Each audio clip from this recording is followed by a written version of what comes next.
say you'll catch me.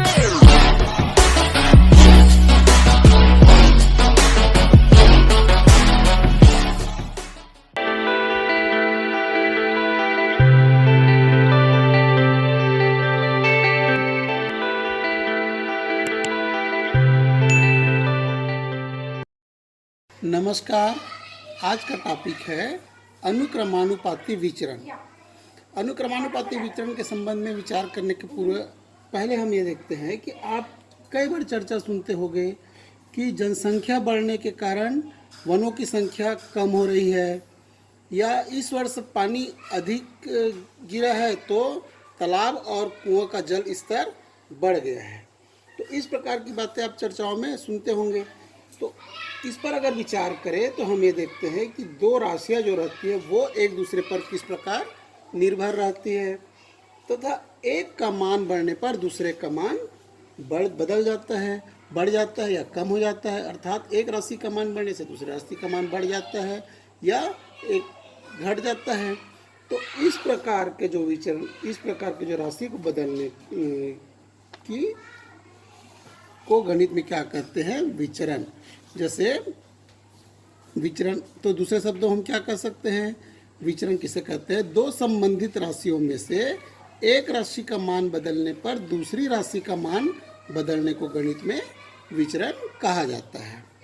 अब अनुक्रमानुपाती विचरण के संबंध में चर्चा करें तो ये जो विचरण है यह कितने प्रकार का होता है? दो प्रकार का। अर्थात ये दो स्थितियाँ हो सकती है इसमें कि एक राशि का मान अगर बढ़ता है तो दूसरे राशि का भी मान बढ़ता है, तो वह क्या कहलाएगा? अनुक्रमानुपाती विचरण कहलाएगा। और यदि एक राशि का मान बढ़ता है और दूसरे राशि का मान घटता है तो उसे व्युत्क्रमानुपाती विचरण कहा जाता है। इस प्रकार से ये जो विचरण है वह दो प्रकार के अनुक्रमानुपाती विचरण और व्युत्क्रमानुपाती विचरण होता है। अब अनुक्रमानुपाती विचरण को और दूसरे शब्दों में हम क्या कह सकते हैं? जब दो चर राशियों में परस्पर इस प्रकार का संबंध हो कि उनमें से एक राशि का मान बढ़ने से दूसरे राशि का मान बढ़े, या पहली राशि का मान कम होने पर दूसरी राशि का मान कम हो, तो इस प्रकार के विचरण को अनुक्रमानुपाती विचरण कहते हैं। अब हम देखते हैं जिन दो चरों में अनुक्रमानुपाती विचरण का संबंध होता है उनके बीच में अनुपात सदैव एक समान होता है, और प्राप्त समान अनुपात को स्थिरांक या अचर राशि कहते हैं।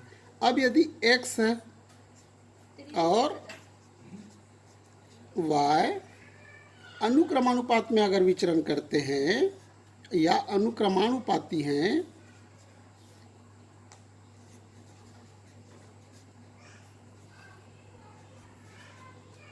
तब क्या होगा? तब यह होगा कि x बटे y बराबर k, जहाँ पर k स्थिरांक या अचर राशि है। अर्थात जिन दो चर राशियों में चर राशि x और y है, अनुक्रमानुपाती का विचरण का संबंध होता है, उनके बीच में अनुपात सदैव एक समान होता है। अब यदि जो अनुपात है वह x1 व y1 तथा x2 व y2 के बीच अगर अनुक्रमानुपाती संबंध है, तब क्या होगा? x1 बटे y1 बराबर x2 बटे y2। इस प्रकार से अनुक्रमानुपाती बराबर k होगा।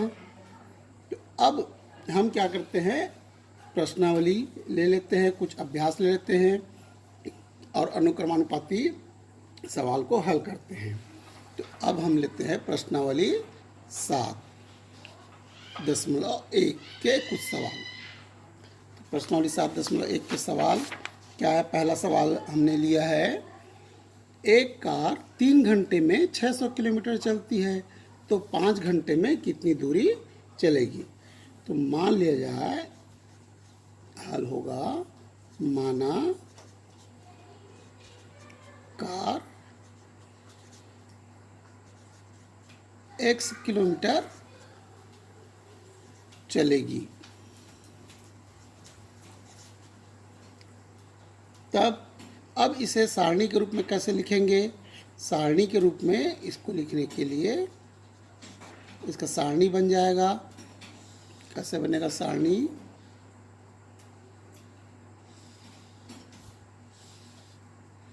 ये हो जाएगा समय,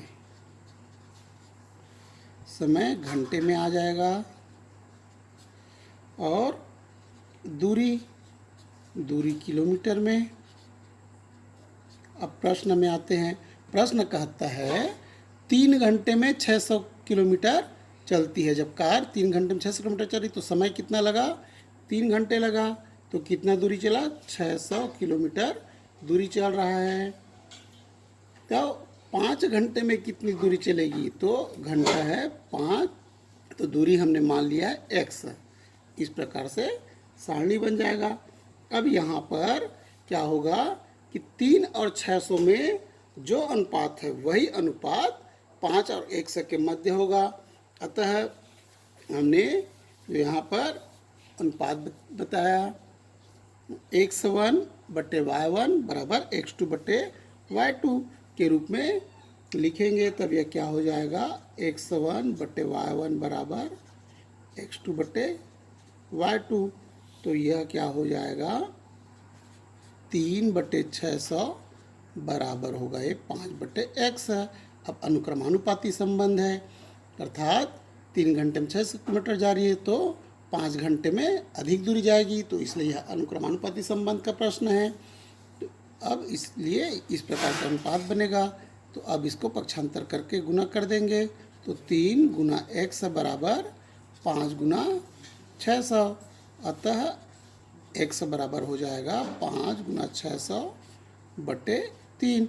3 एकम 3, 3 दूनी 0 0, तो बराबर हो जाएगा 2 पंचे 10, 1000। अतः कार 1000 किलोमीटर चलेगी।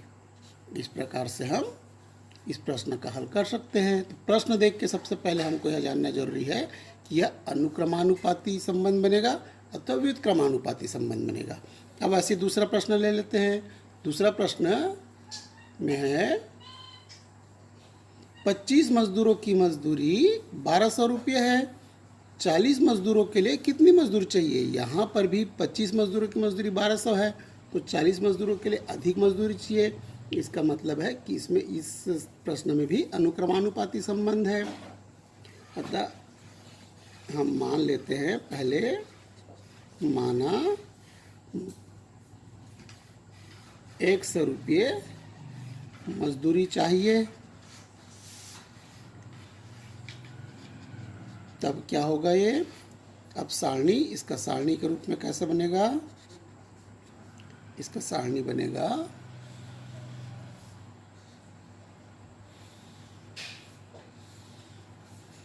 सबसे पहले है, इसमें मजदूरों की संख्या दिया है।